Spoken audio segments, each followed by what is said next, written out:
this past Monday was amongst the worst.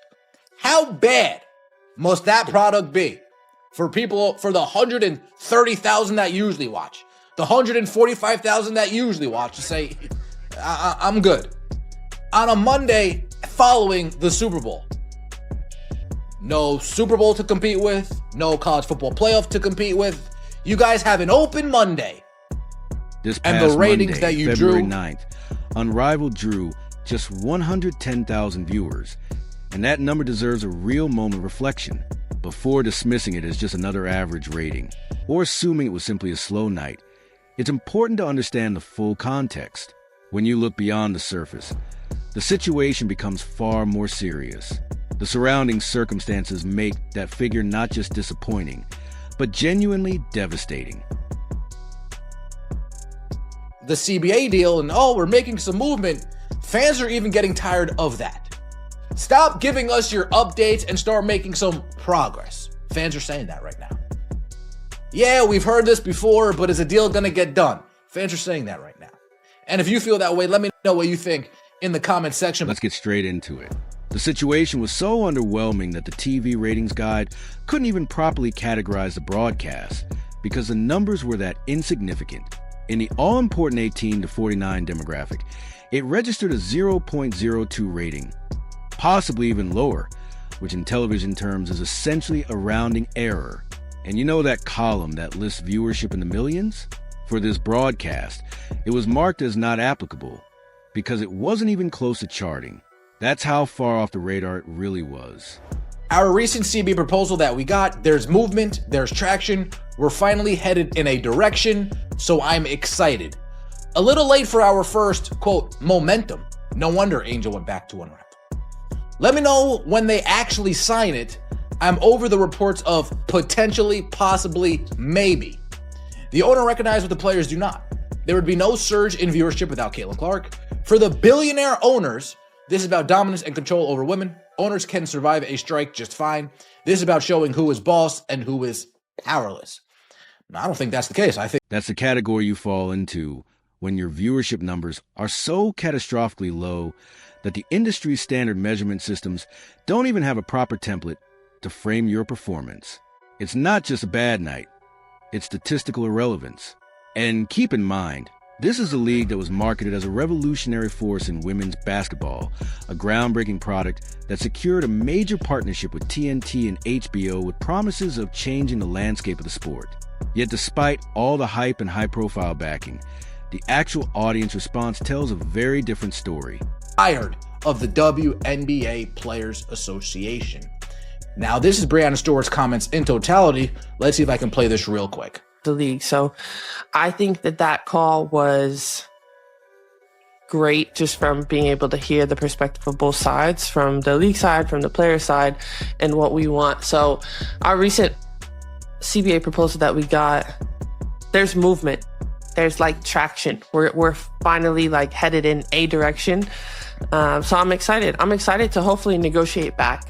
Right. And really kind of. And yet, in a twist that's almost painful to witness, they're being outdrawn by reruns of Friends from the 1990s. Let that sink in for a moment. A sitcom that ended more than 2 decades ago is attracting more viewers than live professional sports, showcasing some of the best athletes in the world. That contrast alone says a lot about the current state of things. Now, let's get to the core of this situation. Breanna Stewart has been making the media rounds, projecting confidence and talking up the so-called momentum in the CBA negotiations.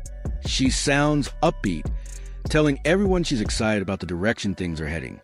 But the numbers on the screen paint a far more complicated picture.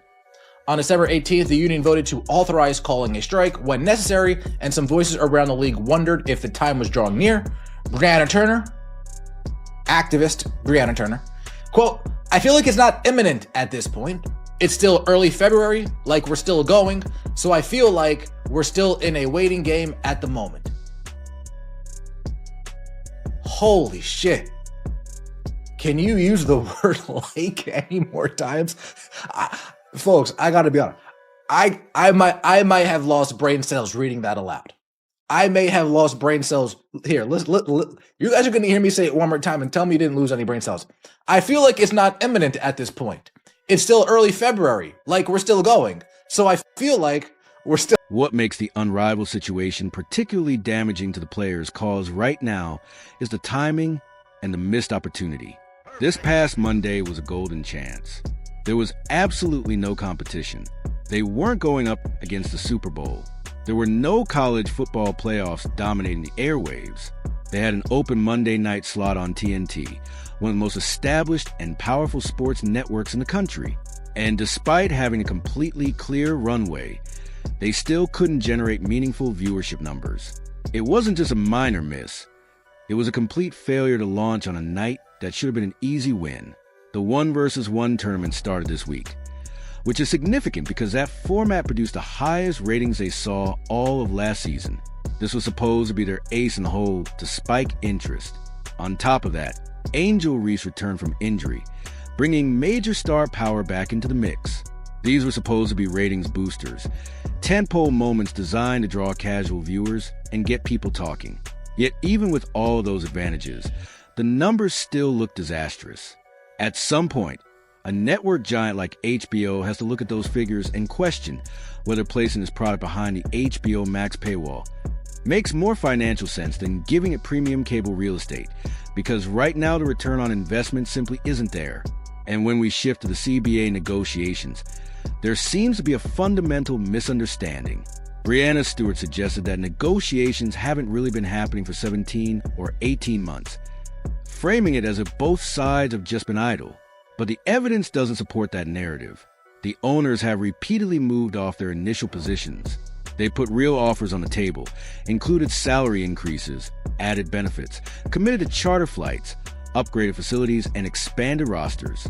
They've shown flexibility. What we haven't seen is the Players Association moving off its position. They've planted their flag and haven't budged. That's not negotiation. That's one side making rigid demands while the other searches for middle ground. Now the players have authorized a strike, effectively handing leverage to the executive committee. The rank-and-file players who worry about missing paychecks no longer control the situation. An ESPN survey revealed concerning signs. One player described the situation as a waiting game. Another admitted, "I feel like we're asking for a lot. Maybe we're getting greedy." She even said, "We're doing a lot of asking. We need to do a lot of doing." That insight contradicts the unified front leadership projects, the tone of uncertainty, the repeated use of like, and the low reported anxiety level of 3.2 out of 10 suggests confusion rather than urgency.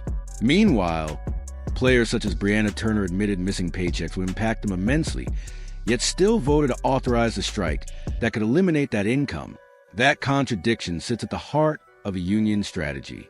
They've authorized a strike without securing clear terms for ending it, essentially signing a blank check with their financial futures. When you connect Unrivaled's ratings collapse with the CBA talks, the relationship becomes clear. Unrivaled was supposed to be proof of concept, evidence that women's basketball could thrive in the off-season and stand on its own.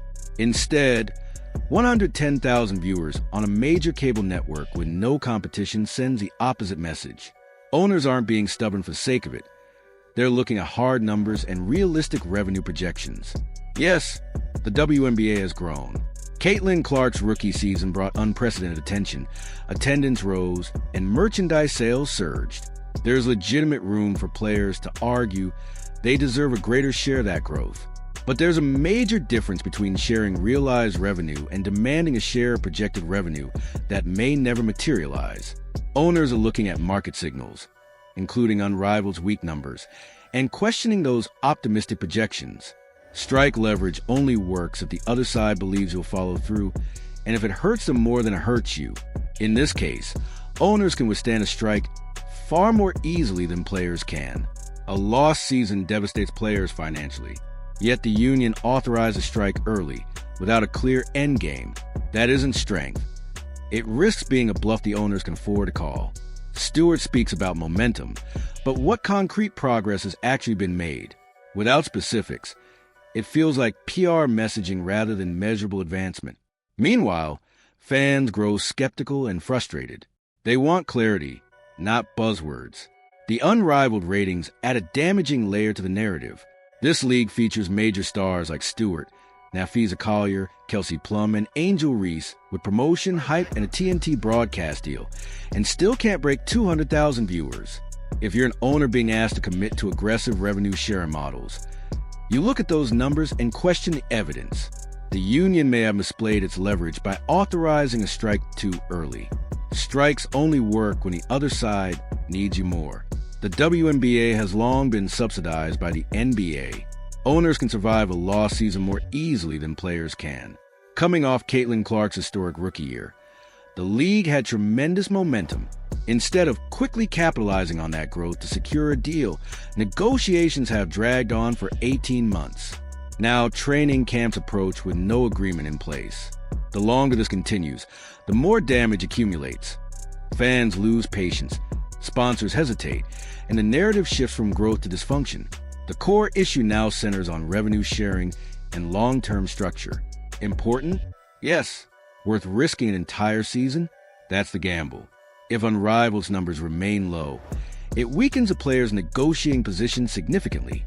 It suggests the off-season market may be limited, reinforcing owners' caution. The players absolutely deserve fair compensation and better conditions, but negotiations must align with market realities. If demands exceed what the current market can sustain, the result could be a strike where everyone loses. Players lose income, owners lose growth opportunity, fans lose the sport, and the league's hard-earned momentum evaporates. So no, this isn't about excitement over momentum. It's about concern. Concern that a strike was authorized without a clearly communicated strategy. Concern that negotiations are dragging while market conditions shift. Concern that messaging is outpacing tangible progress. If a season is ultimately lost because of mismanaged strategy, that responsibility won't fall on vague concepts of momentum. It will fall on leadership decisions that failed to close a deal when the opportunity was there.